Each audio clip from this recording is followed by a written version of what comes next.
Hello everyone and welcome to a quick Google Docs tutorial. In today's video I want to show you how to insert checkboxes in Google Docs so that you can use Google Docs as a to-do list, for example.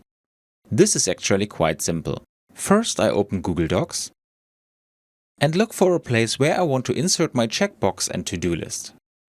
I now have to use a special shortcut here, namely a square opening bracket and a square closing bracket. If I now press the spacebar, we see that the checkbox is created here. I can now click on it and it will be checked off. The nice thing is that Google Docs automatically uses formatting for the text behind the checkbox. So let's enter some text. And if I now click on the checkbox, we see that the text behind it is dragged through. In this way, I can very easily create a digital checklist. If I find myself at the end of the text and press the Enter key, I'm taken to a new line and another checkbox is automatically inserted for me. And that's all you need to know. I hope you enjoyed the video and I will see you again in the next tutorial. Until then, your tutorial guy. Bye.